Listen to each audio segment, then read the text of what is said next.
Hello and welcome to another episode of Laptop Retrospective, and today we are looking at a Lenovo that is not a ThinkPad. And I don't mean to spoil much, but I kind of wish that it was, because no offense to Lenovo, however, this is a laptop that was certainly made for the budget conscious in mind, and we'll just leave it at that. So this particular model is the Lenovo B50-80 LT, and this is a standard, really no frills laptop. On the inside, we are currently packing an i3 400SU, and that CPU pumps out a whopping 1.7 gigahertz.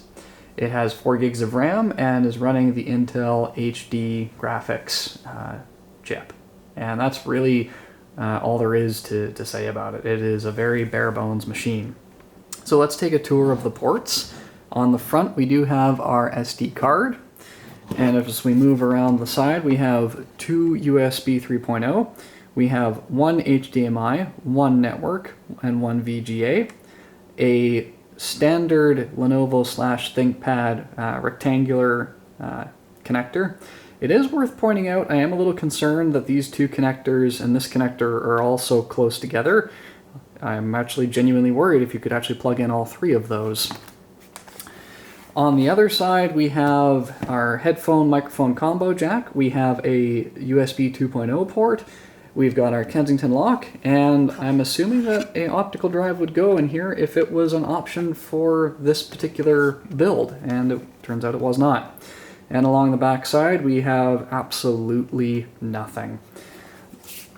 So let's go ahead and open the device up and see our oh, I didn't like that sound. Okay, so this laptop clearly had a hard life, or at least I hope it had a hard life, because one of the things that I notice is that it creaks, it groans, and there's cracks and imperfections all over the place. So we have a trackpad here with no clicking and 2 very spongy buttons. The tactile feeling is not good. Same with the keyboard. It's pretty spongy. It might look very familiar to a ThinkPad keyboard, but it is not. The keys are very flat and are just barely above the actual base of the keyboard deck itself. So it doesn't really give you a good illusion of travel, and there's so much flex. It's frightening. There's just no other word for it. A couple of other things I noted on this particular unit is that there was a crack here, and I'm not surprised at all. There seems to be damage to the keyboard membrane, as well as damage to the hinge itself that is holding the screen bezel on. So this thing has had it rough, and it may not necessarily be of the best build quality, which is unfortunate. There's a webcam up there. So let's go ahead and close this and take a look at what we've got going on the bottom here. So there is a little bit of hope, I guess you could say. On the bottom, we do have an access panel here, and we've also got markings for the other screws, which is encouraging that some of the kind of ThinkPad design language can be found on this particular machine. So let's go ahead and eject our battery, which is this tube. I wonder how many watt hours this is. It is 32 watt hours, 2200 milliamps, so that is a shockingly small battery, but if it's running an i3, maybe it doesn't really need a lot of battery. I would believe that. So let's go ahead and open our access panel. I think the screws are captive. Oh, no, they're not. Never mind. Got my hopes up. Okay. So I'm guessing this is a temporary hard drive caddy solution. And it looks like we've got our standard mechanical hard disk in there. I think that one is a 500 gig. and we have access to our 2 DIMMs of memory. We have our Wi-Fi card, our CMOS battery, so pretty much anything that you would actually want to swap out in a hurry is under the panel. The flex is phenomenal. It's probably the most flex I've seen in a machine in a good long while. You can tell that there were cutouts here for other bits and pieces, but for this model, it is straight up irrelevant. Normally, I would leave this sort of conclusion toward the end of the video, but if it's not painfully obvious to you already, these units to me are not necessarily a good purchase in the used department because they wear badly. I just have to put it out there. Okay, let's just check out our other screws. I am presuming that this one is probably for where a CD drive would go. So, and on this one, that option was not taken, so that literally does nothing, but at least it's one screw to easily remove. Except if you tighten it down, if you tighten the screw down too much, it turns out that it actually just... So how in the...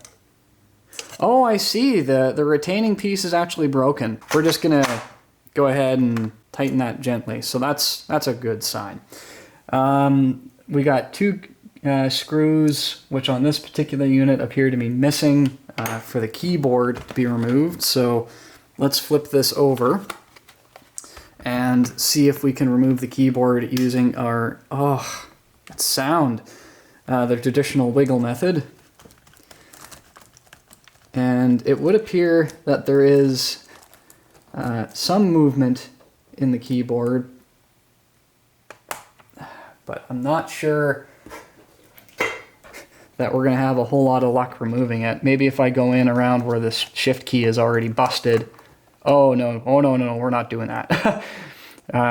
So that membrane is already snapped in a few places. I just noticed here and here. We'll try very gently to get in over here, but if we can't, I'm not trying anymore because this machine has to go back to somebody, and that's indicative. Yeah, that's not an easy removal, and that's as far as I am willing to go.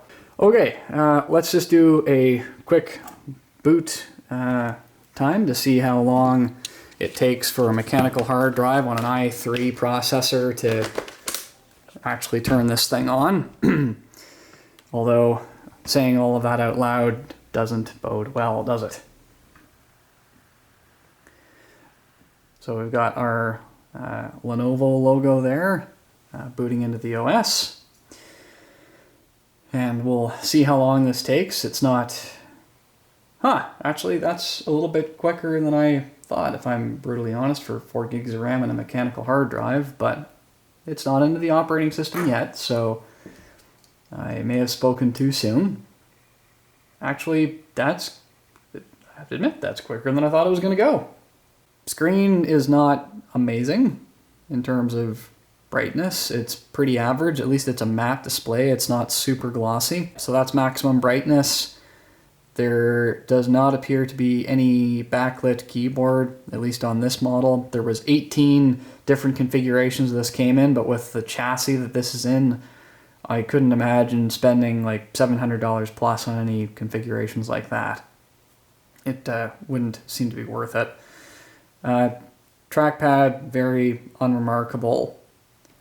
Buttons, again, really spongy. Yeah, I feel bad because it feels like I'm really ragging on this laptop, but at the same time I kind of feel like it is very budget and it shows in every single facet of its existence. And I don't, like everybody, you know, companies are big, not every product they're going to make is absolutely fantastic for everybody's use, but when you compare this machine here to like an X220, which I've got with my notes on it for this machine, it just blows it out of the water, and I can see why so many people like ThinkPads. Alright, ladies and gentlemen, I think that's really all I've got to say on this particular unit. I honestly can't think of a single reason why in 2019 you would buy this unit. It's a verdict I don't like to give normally for laptops, but I do have to be honest about how I feel, and there's not a situation that I can think of where picking up one of these would, in my mind, sound like a good idea. Thank you very much for watching. If you enjoy this sort of content, I'm going to leave the big 4 at the bottom here for you.